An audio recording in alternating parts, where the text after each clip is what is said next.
سلام دوستان و همراهان عزیزم، به کانال راوی شب خوش اومدید. اینجا هر شب قصه ای از قصه های کهن فارسی روایت میشه. با من همراه باشید و داستان زیبای امشب رو بشنوید. گلعلی و ماهی قرمز. روزی روزگاری در زمانهای دور زن و شوهری زندگی می‌کردند که اجاق اونها کور بود.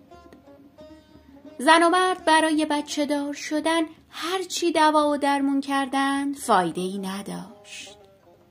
موی سرشون داشت سفید میشد و مرد از غصه خاکسترنشین شده بود. هر روز توی خاکسترهای جلوی خونش می نشست و گریه می کرد تا اینکه یک روز رهگذری از اونجا رد می شد و مرد رو دید و به اون گفت: ای مرد، بگو بدانم غم دلت چیست؟ شاید بتوانم برایت چاره جویی کنم. مرد قصه ما جواب داد: ای آقا، دست از سرم بردار و بگذار به درد خود بمیرم. اما رهگذر پافشاری کرد و گفت: ای مرد، درد دلت را بگو، ممکن است علاج درد تو نزد من باشد. مرد قصه ما که دید رهگذر دست بردار نیست، به اون گفت: سال هاست که من و زنم عروسی کرده ایم، اما بچه ای نداریم. هرچه دوا و درمان می کنیم بی ثمر است. و در اینجا رهگذر فکری کرد و بعد به مرد گفت: ای بابا، این که غمی ندارد. سیبی به تو می دهم، سیب را نصف کن. نصفش را خودت بخور و نصف دیگرش را به زنت بده. زنت از خوردن سیب آبستن خواهد شد و پسری خواهد زایید، اما شرطی دارد. باید وقتی پسرتان به 7 سالگی رسید او را به من بدهید. مرد اول میخواست قبول نکنه، ولی با خودش فکر کرد سیب که بچه درست نمیکنه. گذشته از این، اگر بچه‌ای هم به دنیا بیاد تا سن 7 سالگی دنیا 1000 جور میگرده. شاید هم تا اون موقع این رهگذر بمیره. پس قبول کرد و سیب رو از رهگذر گرفت و به خونه رفت و با زنش نصف کردند و خوردند. از قضای روزگار زن بعد از 9 ماه و 9 روز و 9 ساعت پسری زایید که در زیبایی مانند نداشت. اسم اون پسر رو گلعلی گذاشتند. گلعلی بزرگ و بزرگتر شد تا به سن 7 سالگی رسید. زن و مرد حالا به فکر رهگذر مرموزی بودند که سیب رو به اونها داده بود. برای چاره این کار 7 طبق زمین رو کندند و در اونجا خونه ای ساختند و گلعلی رو اونجا پنهان کردند که مبادا رهگذر بیاد و پیداش کنه. درست همون روزها بود که سر و کله رهگذر پیدا شد و به زن و شوهر گفت: دنبال پسرتان آمده ام. مرد جواب داد: ای آقا، خدا خیرت بدهد، مگر با سیب بچه درست می شود؟ ما نه تنها آن سیب بلکه 1000 تا سیب دیگر را هم خوردیم و آب از آب تکان نخورد. رهگذر به مرد گفت: دروغ میگویی. پسر شما حالا 7 سال تمام دارد و نامش را گلعلی گذاشته اید. الان صدایش میزنم، خودش خواهد آمد. و بعد نعره‌ای کشید و گلعلی رو صدا کرد. نعره رهگذر به 7 طبقه زیر زمین رسید و گلعلی شنید و به شتاب بالا آمد. رهگذر رو به اون کرد و گفت: گلعلی، بیا برویم. و دستش رو گرفت و به راه افتاد و آه از نهاد زن و شوهر بیچاره برآمد و غمگین و دلمرده به کنج خونه نشستند. رهگذر و گلعلی رفتند تا به رودخانه‌ای پر آب و خروشان رسیدند که اسب رو هم از جا میکند. رهگذر گلعلی رو به روی شونه گذاشت و به راحتی از آب گذشت و اون طرف آب اون رو زمین گذاشت و دوباره رفتند تا در بیابانی به قلعه‌ای بزرگ رسیدند. وارد قلعه که شدند، رهگذر رو به گلعلی کرد و گفت: گلعلی، دیگر فکر پدر و مادرت را از سر بدر کن. خانه تو همینجاست. در قلعه همه جور خوراکی هست. 39 اتاق بزرگ و 1 اتاق کوچک هم در اینجا هست. کلید تمام اتاقها را به تو میدهم. میتوانی در قلعه بگردی. جز اتاق کوچک همه اتاقها را باز کن و تماشا کن. اگر در اتاق کوچک را باز کنی و یا بخواهی از قلعه خارج شوی، روزگارت را سیاه میکنم. بدان که من دیوم و تو اکنون در چنگ دیو گرفتاری. خلاصه دیو هر روز صبح به کوه و دشت به شکار میرفت و غروب برمیگشت. گلعلی توی این قلعه درندشت تنها بود. گاهی در اتاقها رو باز میکرد و اشیای زیبای اون رو تماشا میکرد، اما دلش قرار نداشت و همش به فکر پدر و مادر و شهر و دیارش بود. سالها گذشت و گلعلی همچنان در بند دیو گرفتار بود، تا اینکه یک روز که دیو مثل همیشه به شکار رفته بود، طاقتش تاق شد و دل به دریا زد و در اتاق کوچیک رو باز کرد. توی اون اتاق کوچیک آدم بود که دیو بدکار از سر و پا و حلق آویزونشون کرده بود. سر بریده بود و دست و پا بریده بود و بوی چرک و خون از اتاق بیرون میزد. گلعلی همچنان که توی لاشه ها و زندگان زنجیر شده جلو میرفت، صدای ناله ضعیفی به گوشش خورد. جلوتر رفت و پیرمردی لاغر رو دید که دیو اون رو با طناب از پا آویزون کرده بود. پیرمرد رو پایین آورد و روی تختی دراز کرد و پیرمرد به اون گفت: ای جوان، اینجا چه میکنی؟ زود فرار کن که این دیو آدم خار هیچ رحمی ندارد. نگاه کن جوان، در آن گوشه اتاق پریدختی است که دیو سرش را بریده. هر روز که از شکار باز میگردد اول به سراغ او میآید. سرش را روی تنش میگذارد و با ترکه‌ای که همانجا است به او میزند. پریدخت عطسه‌ای میکند و زنده میشود و دیو از او میپرسد: به من دل میدهی؟ و پریدخت با خشم جواب میدهد: نه. پس دیو دوباره سرش را گوش تا گوش میبرد و به چنگک آویزان میکند. در گوشه دیگر اتاق کره بحری در بند است. کنار کره بحری دشنه‌ای و کیسه‌ای نمک و مشغوله‌ای آب است. ای پسر، پریدخت را زنده کن و دشنه و نمک و آب را بردارید و سوار کره شوید و از اینجا فرار کنید. اگر دیو دنبالتان کرد، اول دشنه، بعد نمک و سپس آب را پشت سر بیاندازید. زود باش که اگر دیو سر برسد، روزگار همه ما تباه است. گلعلی که حرفهای پیرمرد رو شنید، سریعا رفت و سر پریدخت رو روی تنش گذاشت و اون رو زنده کرد. وقتی که چشم پریدخت به گلعلی خورد، از خوشحالی گریش گرفت. پس گلعلی زنجیر از پای زنده ها برداشت و در قلعه رو باز کرد که همه فرار کنند. بعد گلعلی رفت و زینی بر پشت کره بحری گذاشت و دشنه و کیسه نمک و آب رو در خورجینش گذاشت. بعد بر زین نشست و پریدخت رو بر ترک خودش سوار کرد و سینه باز دشت رو در پیش گرفت و رفتند. در راه گلعلی به پریدخت گفت: برگرد پشت سرت را ببین، مباد دیو دنبالمان باشد. پریدخت برگشت و دید دیو دنبال اونها میاد. پس دشنه رو انداخت و ناگهان پشت سرشون دشنه‌زاری درست شد. دشنه‌های سوزان و تیز در پای دیو فرو میشد و دیو مینالید و به سختی جلو میآمد.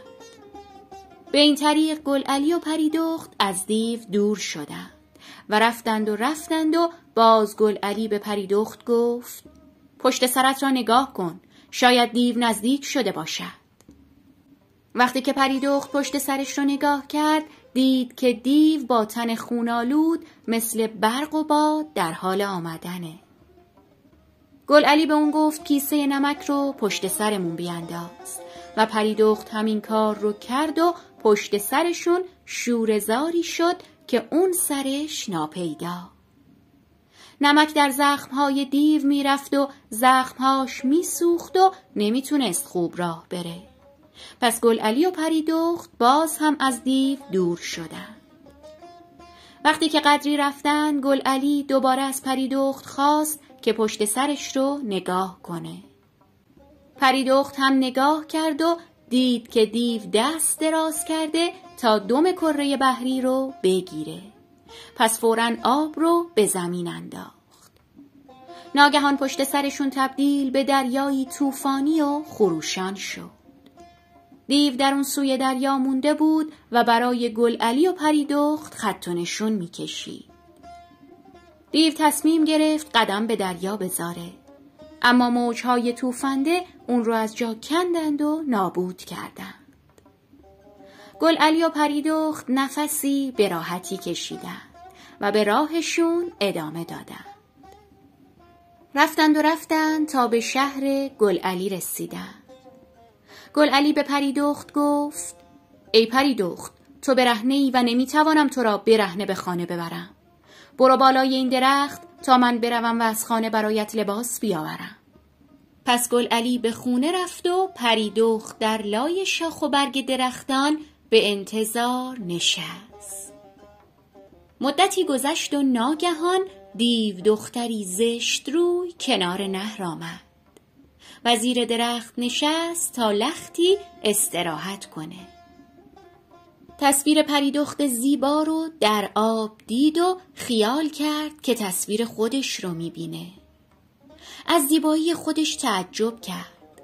چند بار آب رو به هم زد و تصویر در آب شکست و ناپدید شد.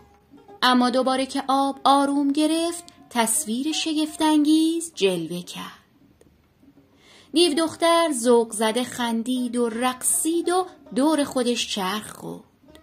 داشت دیوونه می شد. پری دخت که دید این دختر بیچاره خودش رو اشتباه گرفته، دلش سوخت و از بالای درخت صدا زد: آی دختر، مرا ببین، من این بالا هستم. دیو دختر ناگهان ایستاد و به صدا گوش کرد. پری دخت رو بالای درخت دید و پری دخت به اون گفت: آنچه در آب میبینی تصویر من است، نه عکس تو. دیو دختر که از این حرف خیلی ناراحت شده بود، به روی خودش نیاورد و به پری دخت گفت: ای دختر زیبا، چگونه بالای درخت رفته ای؟ دست مرا هم بگیر و بالا ببر. پری دخت گیسوان بلندش رو آویزون کرد و دیو دختر از گیسوان اون گرفت و بالا آمد و کنار پری دخت نشست و از اون پرسید: ای نازنین، اینجا چه میکنی؟ پری دخت داستانش را از اول تا آخر تعریف کرد و دیو دختر به گیسوان بلند و زیبای پری دخت دستی کشید و به اون گفت: چه موهایی، چه نرم و لطیف، مثل ابریشم است. و همونطور که به موهای پری دخت دست میکشید، ناگهان اون رو هل داد و از درخت پایین انداخت. پری دخت بیچاره توی آب افتاد و به شکل ماهی قرمز زیبایی در آمد. حالا بشنوید از گل علی. وقتی که به خونه رسید، دید که پدر و مادرش از دوری اون کور و زمینگیر شدن. وقتی که بوی گل علی به مشامشون رسید و صداش رو شنیدند، چشمانشون شفا پیدا کرد و گل علی رو در آغوش گرفتند و بوسیدند و بوییدند. بعد به اون گفتند: ای پسر جان، بنشین و تعریف کن ببینیم چه به روزگارت آمده. و گل علی گفت: بسیار خوب عزیزانم، صبر کنید. من پری دختی را از قلعه دیو به همراه آورده ام و میخواهم با او ازدواج کنم. اکنون او برهنه است و بر درخت کنار نهر انتظار مرا میکشد. باید برایش تنپوشی ببرم. و بعد لباسی برداشت و برای پری دخت زیبای خودش برد. وقتی به درخت کنار نهر رسید، دختری زشت روی رو بر روی درخت دید که از دیدنش زهره آدم آب میشد. با تعجب از اون دختر پرسید: تا من رفتم و بازگشتم، بر تو چه گذشت که این زشت شده ای؟ و دیو دختر جواب داد: از بس که مرا جلوی آفتاب و باد منتظر گذاشتی، چهرم در هم رفت و شکلم برگشته. گل علی دوباره پرسید: این لباس را از کجا آورده ای؟ تو که برهنه بودی. و دختر جواب داد: از زنی رهگذر به امانت گرفتم. خجالت می‌کشیدم این گونه برهنه باشم. خلاصه گلعلی بیچاره خیلی غمگین شد. دیگه حتی قدرت ایستادن هم نداشت. لب نهر نشست و به آب چشم دوخت و توی آب ماهی قرمز کوچیکی رو دید که پیچ و تاب می‌خورد و سرش رو از آب بیرون می‌آورد و بهش نگاه می‌کرد. گلعلی محو تماشای ماهی بود که دیو دختر زشت روی از درخت پایین آمد و گفت: پس تو نمیخواهی مرا به خانه‌ات ببری؟ و گلعلی ناچار دیو دختر رو برداشت و با خودش به خونش برد. اما زود برگشت و ماهی قرمز رو گرفت و در تنگ بلور کرد و اون رو هم به خونه برد. از اون به بعد با هیچ کس حرف نمیزد و به دیو دختر هم اعتنا نمی‌کرد. فقط ساعتها کنار تنگ بلور می نشست و به ماهی قرمز چشم می دوخت. ماهی با دهانش حباب درست می کرد، با دمش آب به سر و روی گلعلی می پاشید و گاهی سرش رو از آب بیرون می آورد و انگار با گلعلی حرف می زد. دیو دختر که از کار گلعلی ناراحت بود دنبال فرصتی می گشت که ماهی قرمز رو سربنیست کنه و عاقبت یک روز که گلعلی در خونه نبود خودش رو به ناخوشی زد و رخت خوابی پهن کرد و زیر لحاف رفت. مدام ناله کرد و پدر و مادر گلعلی حالش رو پرسیدن.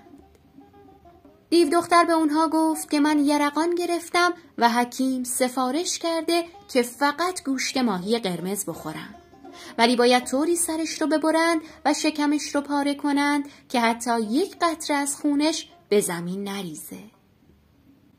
پدر و مادر گلعلی که از هیچ جا خبر نداشتند ناچارن سر ماهی قرمز رو بریدند، اما هنگامی که این کار رو می‌کردند قطره‌ای از خونش به زمین ریخت. دیو دختر گوشت ماهی قرمز رو خورد و با دل آسوده در رخت خواب نشست. وقت غروب که گلعلی به خونه برگشت به سراغ تنگ بلورش رفت و ماهی قرمز رو ندید. داد و بیداد راه انداخت و پرسید که ماهی من چی شده و وقتی فهمید سرش رو بریدند سخت دلتنگ شد. انگار غم تمام دنیا به دلش ریخت. خلاصه بعد از چند روز از قطره خون ماهی درختی رویید که هر روز بلند و بلندتر شد و به حیات خونه سایه انداخت و پرندگان رنگارنگی به شاخه‌های انبوهش لونه کردند. گلعلی شیفته درخت شد و همیشه زیر اون می نشست و شاخ و برگ سبزش رو تماشا می کرد و به آواز پرندگان گوش می داد. دیو دختر از این که می دید گلعلی به اون درخت دل بسته دوباره لجش گرفت و در پی فرصتی برآمد که کلک درخت رو بکنه. هر روز قرولند می کرد که این درخت روی نفسم نشسته. تمام حیات رو پوشونده و نمیذاره نفس بکشم. صدای این پرنده ها هم خواب راحت برای من نذاشته. و به این طریق یک روز که دوباره گلعلی از خونه بیرون رفت پاهاش رو توی یک کفش کرد که باید درخت رو ببرید و بسوزونید. پدر و مادر گلعلی به حرفش گوش دادند و درخت رو بریدند و اون رو سوزوندند، اما تکه‌ای از چوب درخت باقی موند. پیرزن همسایه که به خونشون اومده بود تکه چوب رو برداشت و به خونش برد و گوشه اون رو انداخت. فردا که پیرزن از خونه بیرون رفت پریدخت از چوب بیرون آمد و خونه پیرزن رو رفت و روب کرد و غذایی پخت و دوباره همونجا قایم شد. وقتی پیرزن به خونه برگشت از تمیزی خونه و غذای آماده تعجب کرد و با خودش گفت من که کسی را ندارم، شاید خودم کارهای خانه را انجام داده ام و فراموش نموده ام. ولی روز دیگه دوباره این اتفاق تکرار شد. این بار پیرزن سخت ترسید و هرچی فکر کرد عقلش به جایی نرسید. روز سوم دیگه طاقت نیاورد و به صدای بلند گفت: اگر دیوی یا پریزاد، اگر جنی یا آدمی زاد، بیا و دیگر مرا بیش از این نترسان و خودت را به من نشان بده.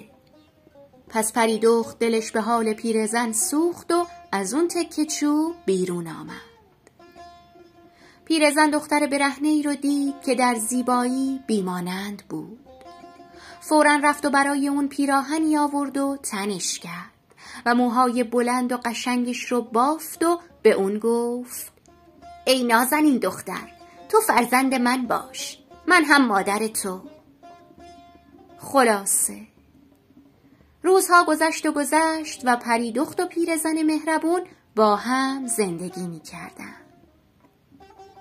روزی از روزها پیرزن به پریدخت گفت: ای نازنینم، امروز در خانه گل علی زن و دخترهای همسایه جمع می شوند و مهره به نخ می کشند. بیا من و تو هم برویم. پس پریدخت قبول کرد و با هم به خونه گل علی رفتند و شروع کردند به نختاب دادن. دیو دختر پریدخت رو نشناخت. مهره ها رو آوردند و شروع به کار کردند. در حین کار یکی از دخترها گفت: بیایید قصه‌ای بگویید تا سرمان گرم شود. دیگری جواب داد: خیلی فکر خوبی است، هم مهره ها را به نخ می‌کشیم و هم سرمان را گرم می‌کنیم. یکی از دخترها دوباره پرسید: چه کسی قصه بگوید؟ و همون موقع پریدخت جواب داد: من میگویم، اما به شرطی که تمام درها را ببندید و هیچ کس تا پایان قصه از خانه خارج نشود. همه دخترها قبول کردند. از اون طرف گل علی که در خونه بود صدای دختری که قرار بود قصه بگه شنید و تصمیم گرفت به قصه اون گوش بده. پریدخت شروع به صحبت کرد و اینطور گفت: یکی بود یکی نبود. پریدخت زیبایی بود که دیوی بدجنس او را از خانه‌اش رو بود و به قلعه‌اش بود. همینطور که پریدخت قصه‌اش رو میگفت که چی شد، دیو دختر بلند شد و پا به پا کرد که از خونه بیرون بره. اما گل علی که از پشت پرده همه چیز رو میدید و حالا کم کم ماجرا دستش میآمد، دیو دختر رو سر جاش نشوند. پریدخت که دید گل علی وارد مجلس شده، سرگذشتش رو ادامه داد تا به انتهای اون رسید. وقتی که سرگذشت تموم شد، همه ریختند و دست و پای دیو دختر رو بستند و گل علی موهای دختر رو به دم قاطر چموشی محکم گره زد و قاطر رو در بیابون هی کرد تا اون دیو بدجنس قطعه شد. پدر و مادر گل علی هم خوشحال و خرم پریدخت زیبا رو بوسیدند و جشنی به راه انداختند و گل علی قصه ما با پریدخت ازدواج کرد و سالهای سال به خوبی و خوشی به زندگی ادامه دادند. بله دوستان عزیز، اینم از قصه زیبای امشب. امیدوارم که از شنیدنش لذت برده باشید. اگه داستان امشبم رو دوست داشتین لطفاً ویدیوها رو لایک کنید و نظراتتون رو برام بنویسید. تا شب بعد و شنیدن قصه دیگه همه شما عزیزانم رو به خدای بزرگ میسپارم. مراقب خودتون باشید. شب بخیر. خدا نگهدار.